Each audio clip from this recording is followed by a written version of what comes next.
Hoje nós começamos com o último grupo de glândulas que fazem parte do sistema endócrino, aquelas que vão dar a entrada, o início, o começo das ideias que nós vamos ver dentro do aparelho reprodutor masculino e feminino. Então, nesse caso, estamos falando de um grupo de glândulas que só a partir de um determinado momento dentro do nosso desenvolvimento embrionário se divide, se transformando ou em testículos ou em ovários. Essas estruturas, até um certo momento do desenvolvimento embrionário, são uma única coisa. É só a partir daí que, pela influência dos cromossomos X e Y ou XX, definem o que elas vão ser. Então, até um certo momento do nosso desenvolvimento embrionário, nós não temos sexo definido. Temos cromossomicamente isso definido, mas fisicamente ainda não. Então, é a partir desse momento onde os cromossomos X e Y começam a falar mais alto, ou os cromossomos XX, que definem se as gônadas vão se transformar, então, ou em testículos ou em ovários. Então, nesse caso, quando se transformam em testículos, as gônadas masculinas, ou chamadas testículos, são as glândulas que produzem os hormônios relacionados com as características físicas e fisiológicas masculinas. Sendo assim, os testículos são um par de glândulas de forma ovalada, que ficam presas na bolsa escrotal abaixo do pênis, onde nós temos um duto interligado que vai carregar os espermatozoides ali formados. Então, esses testículos são duas glândulazinhas que ficam penduradas dentro de uma bolsa de pele, com 2 graus a menos normalmente do que o resto da temperatura corporal do homem. Então, cerca de 34 graus e meio, em média, ficam os testículos. Nesse caso, o testículo ele é responsável por produzir uma substância super importante, que é o grande hormônio, então, dos testículos, chamado testosterona. A testosterona, ela é, na verdade, quimicamente falando, um esteroide anabolizante masculino. Lembrando, esteroides são gorduras, né? São moléculas lipídicas, nesse caso derivadas do colesterol, que o nosso organismo fabrica e que, nesse caso, nos homens, tem efeito anabolizante, que é o efeito de aumento de musculatura. Então, em geral, o uso, né, ou o aumento da taxa de testosterona vai acabar dando uma característica masculinizada para o indivíduo que tiver esse aumento. Esses caracteres masculinizados são aumento de massa muscular, engrossamento da voz, crescimento maior de pelos, assim por diante. Então, nesse caso aqui, a testosterona ela acaba tendo a seguinte sequência de hormônios que estimulam a liberação da testosterona, que são do hipotálamo, que fica lá na base do cérebro, né? A gente vai ter a fabricação de um hormônio chamado hormônio regulador gonadotrófico, ou GnRH. Esse hormônio regulador gonadotrófico, ele estimula a adenohipófise, que é uma das glândulas que nós temos na base do cérebro lá, dividida em dois, né? A adenohipófise, que é a parte da frente, e a neurohipófise, que é a parte de trás. Então, a adenohipófise, ela vai liberar duas substâncias químicas, dois hormônios, que são os hormônios gonadotróficos, chamados de LH, o hormônio luteinizante, e FSH, o hormônio folículo estimulante. Quando acontece esse tipo de coisa, então, a adenohipófise libera o LH e o FSH. O FSH ele vai ser responsável por estimular aí já dentro da estrutura de cada um dos testículos a liberação, então, por parte das células de Leydig, que são células especializadas da parede interna do testículo, a fazer a liberação da testosterona. Essa célula de Leydig, então, associada ao LH, estimulam um outro grupo de células que nós temos nas paredes internas dos testículos, lá nos tubinhos que tem lá dentro chamados túbulos seminíferos, a fazerem a espermatogênese. Que significa começam a fabricar os espermatozoides. Sendo assim, o que acaba acontecendo nesse momento é que a gente vai ter a célula de Leydig, que é a da parede do próprio testículo, é como se fosse uma celulinha que fica assim, ó. Nesse pedaço todo escuro aqui, é a parte onde estão as células de Leydig. Essas células de Leydig, então, são as grandes responsáveis por produzir a testosterona, que estimulam as células de Sertoli, que ficam dentro desse espaço interno, e essas células de Sertoli, então, por ação da testosterona e pela ação também do LH, começam a fazer a definição, primeiro, da espermatogênese, e as próprias células de Leydig, pela liberação de testosterona, vão servir para fazer com que o homem, então, defina seus caracteres sexuais secundários masculinos, que são o aumento da massa muscular, o engrossamento da voz, o crescimento de barba e de pelos pelo corpo e também o início da espermatogênese. Em geral, os homens começam a fabricar isso em grande quantidade no início da puberdade, que vai ser ali pelos 12, 13, até os 14 anos, começa a fabricar em maior quantidade e, teoricamente, essa quantidade deve ser mantida. Quando a gente tem a testosterona sendo liberada em volumes muito altos, essa testosterona inibe no sangue a hipófise de funcionar para ela dar um tempo e também inibe o hipotálamo de liberar o GNRH. Sendo assim, esse fenômeno de excesso de testosterona no sangue inibir a hipófise e inibir o hipotálamo, nesse caso é chamado de feedback, que é retorno da informação. Feedback negativo, dizendo agora tu para um pouco para parar de produzir. Assim como a gente vai ter o feedback vindo da testosterona para o hipotálamo e para a hipófise, nós temos também um feedback das células de Sertoli dizendo dá um pouquinho de tempo na fabricação do LH. Esse processo é feito através de uma proteína secretada chamada inibina.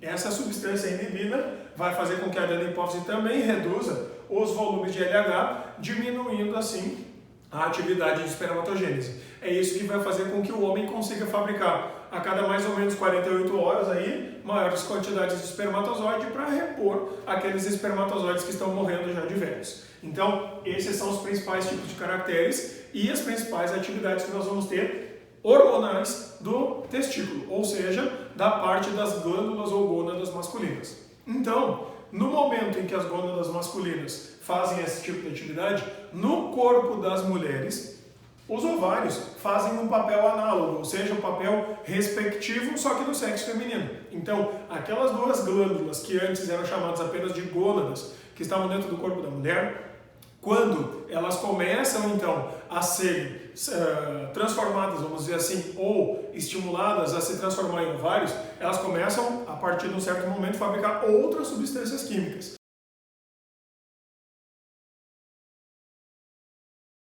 Agora, por causa da presença dos cromossomos X e X, a mulher começa a liberar então substâncias químicas diferentes dos seus ovários. Então, nesse caso aqui dos ovários, a gente vai ter a liberação de dois tipos de substâncias. O estrógeno, também chamado de estrogênio, ou então de estradiol, pelo seu princípio químico, ele na verdade é um esteroide feminino.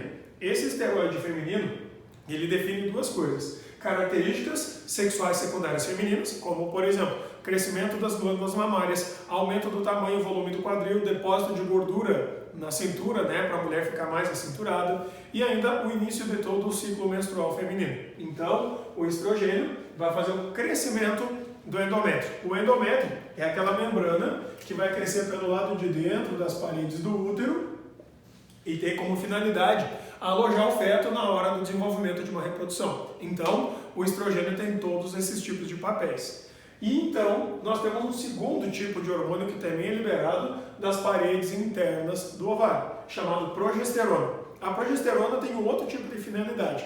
O papel da progesterona é manter, garantir a permanência daquilo que foi criado pelo estrógeno, ou estrogênio. Então, a progesterona também entra dentro do grupo dos esteroides, é um esteroide feminino também, só que agora vai garantir a fixação do endométrio. Então, o estrógeno cria e a progesterona mantém, segura, fixa o endométrio nas paredes do útero.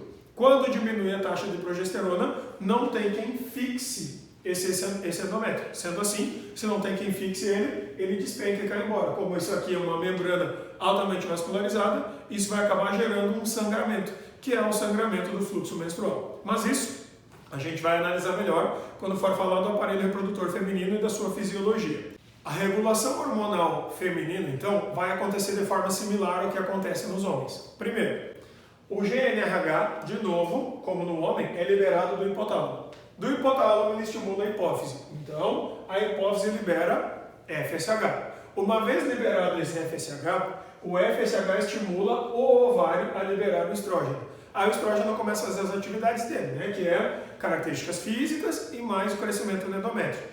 Assim que esse estrógeno começa a fazer esse papel e eleva a quantidade dele no sangue, então a hipófise libera o LH.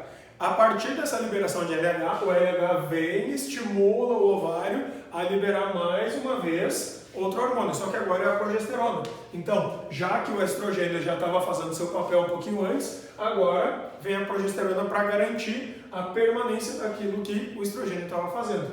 E então a progesterona é liberada para fixar o endométrio, ou seja, para garantir as atividades do estrogênio. Quando caem as taxas de progesterona e ninguém mais segura o endométrio, também cai a taxa de estrogênio e aí para de fabricar endométrio. Sendo assim, esse é o momento onde a gente vai ter o início do fluxo menstrual. Tremendo as paredes do útero, fazendo com que toda essa membrana endometrial se desprenda, caindo até cicatrizar, coagular todo o sangue e acabar o fluxo menstrual. Quando terminou todo esse processo, levaram-se mais ou menos de 3 a 7 dias. Terminou isso, começa tudo de novo. Aumenta o GnRH, aumenta o FSH, que aumenta o estrogênio, que estimula o LH, que estimula a progesterona. Acabou, fluxo menstrual mais uma vez. Ou seja, isso tudo é cíclico. Termina e recomeça, teoricamente dentro do intervalo de 1 mês. E para finalizar então a nossa parte do sistema endócrino, eu separei 3 substâncias que são liberadas por 3 glândulas ou por 3 áreas, que normalmente não são faladas, ou quando são faladas é muito raro de a gente ouvir falar ou de a gente ler alguma coisa a respeito.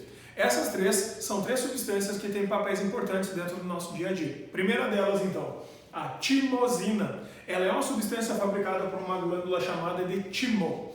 O timo, na verdade, é formado por 2 pedacinhos, 2 lobos, que ficam bem atrás do externo, que é esse osso que nós temos no meio do peito, e antes do coração. Então fica entre o coração e o osso, nesse espaço. Só que normalmente, logo que a gente nasce, até mais ou menos a pré-adolescência, ele ainda é um pouquinho mais desenvolvido. E aí, com o passar do tempo, esse timo, que é um órgãozinho, ele começa a ser substituído pelo tecido adiposo, por gordura. Então, nesse caso, o timo ele tende a funcionar até ali pelos 12 anos. Depois, ele tende a regredir e, eventualmente, até desaparecer.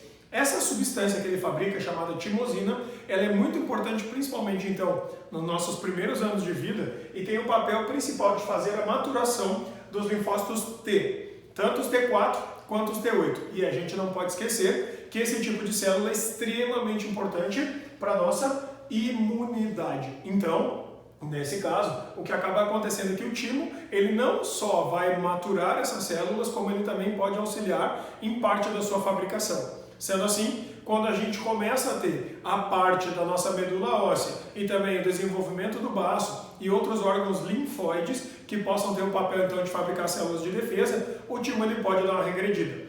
Anormal vai ser se uma pessoa adulta voltar até em função, ou funcionamento das atividades do timo. Então, essa é uma substância importante. A timosina tende então a regredir de quantidade. Quando a gente tem a atividade de fabricação de tecido linfático e células linfóides, isso passa a ser assumido por outras partes e até mesmo o timo meio atrofiado ele pode continuar fabricando células assim. Mas daí ele diminui essa atividade de maturação e de proteção. Segundo tipo, então, que nós vamos ter de glândula, assim que fica meio de lado, que é importante também, que é a glândula pineal. Essa glândula fica bem pertinho da hipófise, ela é uma glândula do cérebro e lá na parte do cérebro, então, ela vai produzir uma substância chamada melatonina. Essa substância é aquela que vai garantir para ti que tu vai ficar durante X horas do dia acordado e depois, quando começa a diminuir a iluminação do teu dia, começa a aumentar a quantidade de melatonina, então a gente começa a ficar com sono. Ou seja, isso se chama ritmo circadiano, que significa teu ritmo diário de dorme e acorda. Então, é o que define o nosso sono e a nossa vigília, que é o sono, o período que tu tem que dormir, descansar, fabricar substâncias, para que no dia seguinte tu possa ficar de vigília, acordado, sem sono e fazendo as tuas atividades diárias. Esse tipo de ritmo, ele é diferente para animais diferentes. Por isso que nós temos animais que podem ter esse ciclo sendo sazonal, que significa durante estações, tipo o urso, que todo mundo sabe que tem sono durante o inverno, muito sono, e também depois vai ter um período onde ele fica acordado. Ou pode ser diário, que é o que acontece com a gente, Sono durante a noite, acorda durante o dia. Quando a gente começa a inverter a quantidade que a gente vai ter de dia e de noite, de sono, porque a gente começa a ficar desregulado do sono, ou porque fica no celular até tarde, ou porque fica vendo televisão até tarde, é normal que a gente modifique a liberação de melatonina e por isso afete o nosso ritmo circadiano. O ideal é tentar coordenar, porque o nosso corpo ele aprende isso com a natureza. Existe uma forte influência da liberação de melatonina por causa da ação do meio, que significa, à medida que vai escurecendo o dia, aumenta a produção de melatonina com menor quantidade de luz, e aí quando acontece isso tu começa a ter mais sono. Então, quando a gente fica com a luz ligada do computador ou do celular por muito tempo nos nossos olhos, isso pode diminuir a liberação de melatonina e, por consequência, a gente começa então a ficar com menos sono. Quando acontece esse tipo de coisa, então isso afeta diretamente o sono dos animais. Por exemplo, em aves, a gente vai ter, por exemplo, galinhas poedeiras, aquelas que botam ovos, né? Que os caras pegam no galinheiro e botam janelas que fecham as cortinas e sobem para afetar a produção de melatonina, fazendo com que a galinha entenda que já é dia de novo e que ela tem que acelerar para produzir ovos. Então isso pode afetar e aumentar a produtividade de ovos. Obviamente que causa um estresse no sistema nervoso das aves e vai levar ela a morrer mais cedo, mas a produtividade de ovos ela aumenta muito e aí acelera muito a produção, o que do ponto de vista produtivo é interessante. Para o animal não é, né? Mas para a produção de ovos isso passa a ser vantajoso, só por causa do aumento da produtividade que nós vamos ter desse tipo de substância. Então a melatonina, ela na verdade, à medida que ela aumenta a quantidade de sono que nós vamos ter, certo? Por isso que é muito normal que a gente tenha, por exemplo, pessoas que dirigem durante a noite, onde a iluminação é muito baixa, que as pessoas tenham muito sono durante a noite e acabem dormindo ao volante. Então tudo isso tem a ver com a quantidade que nós vamos ter, né, de luz no ambiente e de hormônio fabricado também.